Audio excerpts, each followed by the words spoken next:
That's what visionaries do. That's why they act upon what they decide to do, and they don't postpone. They can't. Not if they see something, because if they see it and it's beautiful and it's attractive and it's good, they will want to start working on it as of now.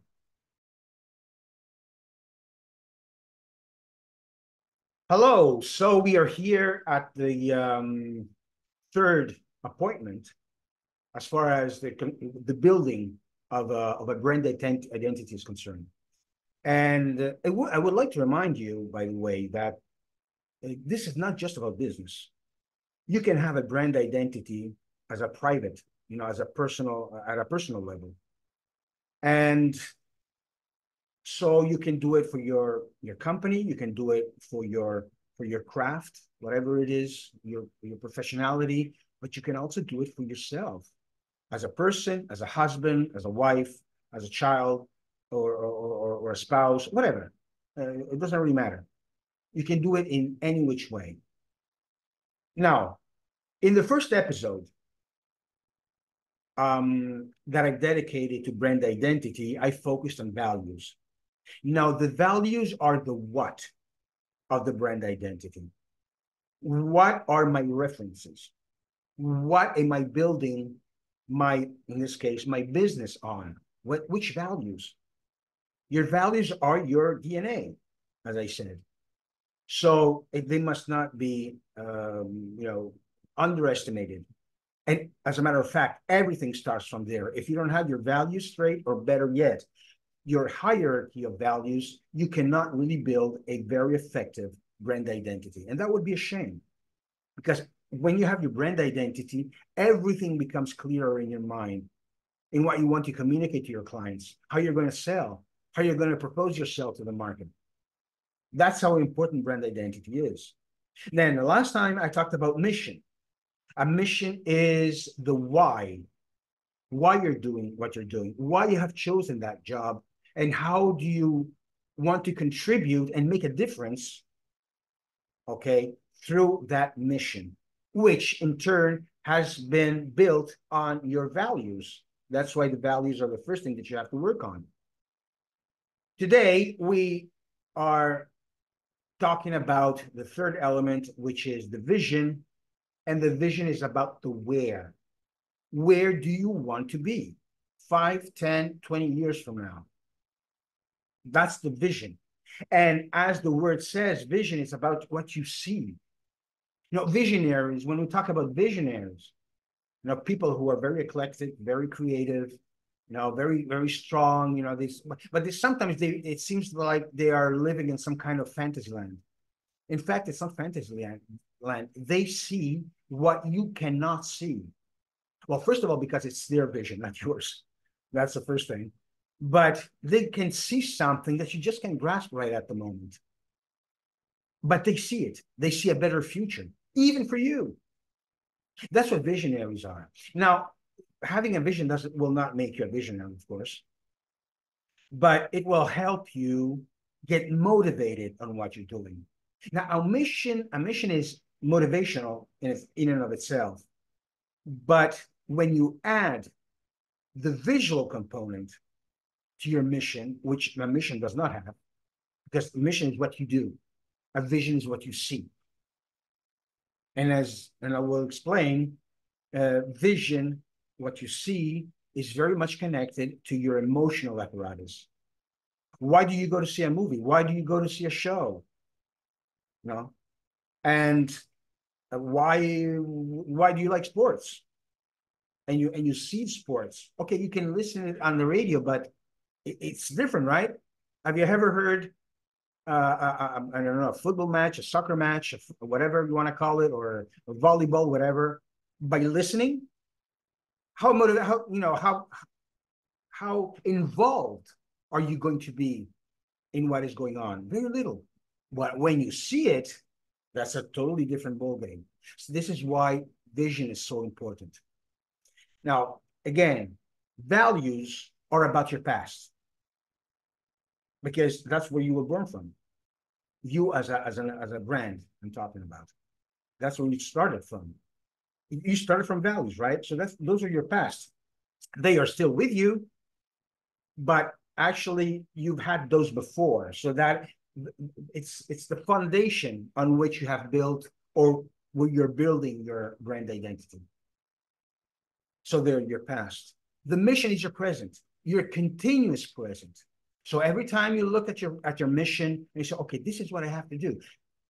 Okay, what strategy, what action am I supposed to take in order for me to follow through that mission that I created for me? So it gives you a plan, and it's your present. That's what you have to do now, today, not tomorrow, not yesterday, now. That's what a mission is for. It's about your present. The vision is about your future. It's not there yet, right? But when you see it, you get involved emotionally and you want to get there, but it's in your future.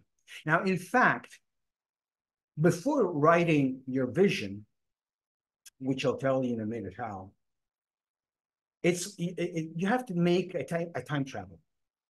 It's like getting up on a time machine, which transports you 5, 10, 20 years from now. Now, imagine this.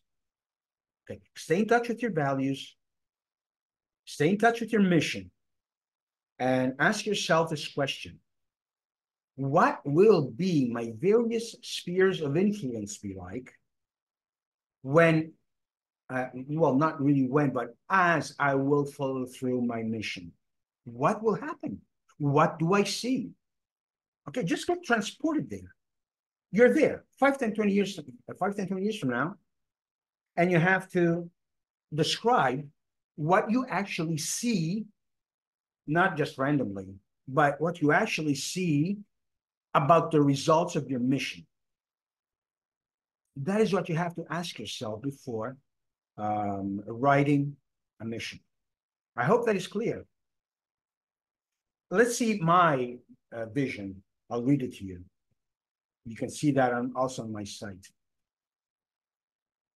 Men, women, and organizations that, having become aware of their potential, can now pursue their personal and professional purpose, being capable of transforming other people's lives, driven by the desire to contribute even more to the common welfare. That's what I see. You follow? I see that as a result of my mission. Now, I'm not going to go through my mission again. So if you want to see, if you missed my last episode, just go on my website and you can read my mission. So I see that mission, and I've organized myself to follow through that mission. Okay, what effect will that have on my spheres of influence? I'm talking about people, my surroundings, my work, my industry, whatever. What will have changed? What will I actually see? You see how that important is for motivation? You see it. That's what visionaries do. That's why they act upon what they decide to do, and they don't postpone. They can't. Not if they see something, because if they see it and it's beautiful and it's attractive and it's good, they will want to start working on it as of now. People who postpone are people, or entrepreneurs or professionals, are people who do not have a vision.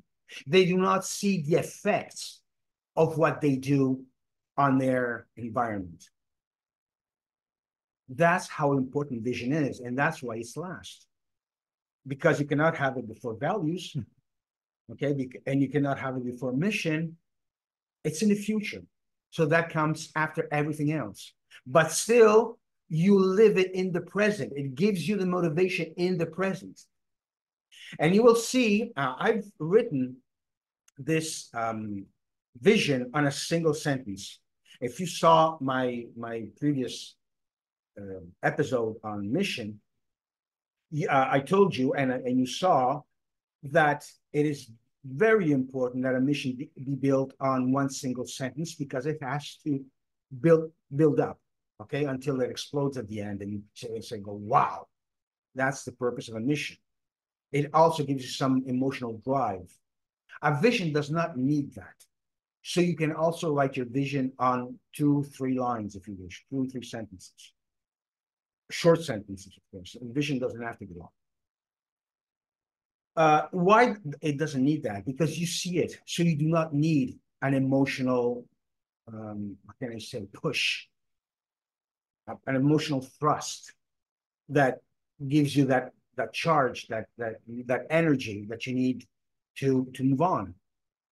You don't need that, because as you read your vision, you see what is going on, and that by itself is emotion, is motivation. So that's why you can also write it in 2 or 3 sentences, or you can do it as one, as I did. Doesn't matter, but you're not constrained, as opposed to the mission, which it's very much recommendable that it is only written in 1 sentence. Now, you only right now you have all you need to write a mission, to write a vision, an impactful one. Now, everything that's left is communication. Okay, because that is the work that you do on yourself. But now you have to communicate it in many ways, not just verbally, not just by writing. You need a graphic presentation of that brand. So your logo, if you do videos, if you do commercials, whatever, you have to communicate all this. You can't just give people a mission. They also must know what you actually do. A mission doesn't tell people what you do. What is your job actually? You can take a mission and it could be for any job, anything. Okay, it doesn't get into the specific.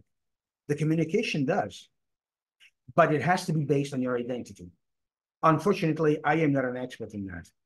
I can do it on myself, but it would not like coach anybody on how to do their communication. I'm not a graphic designer, for one thing. So once you have your brand identity, you can work with someone who's an expert in communication, and you tell them, look, these are my values, this is my mission, this is my vision. How do you intend to communicate all this outside? That is what you have to do. However, if you do need some help, some assistance in your brand identity, in the 3 things that I've talked about, that is values, mission, and vision, then don't hesitate to contact me. I can help you, put things in the right order. Don't worry, it's free. There's no commitment of any kind. Okay, I can give you a hand in working out. I will not do that for you, of course, but I can help you in doing it and in knowing what to do. I can help you in that. Okay, so don't hesitate. Call me and start making your business really brilliant. See you next time.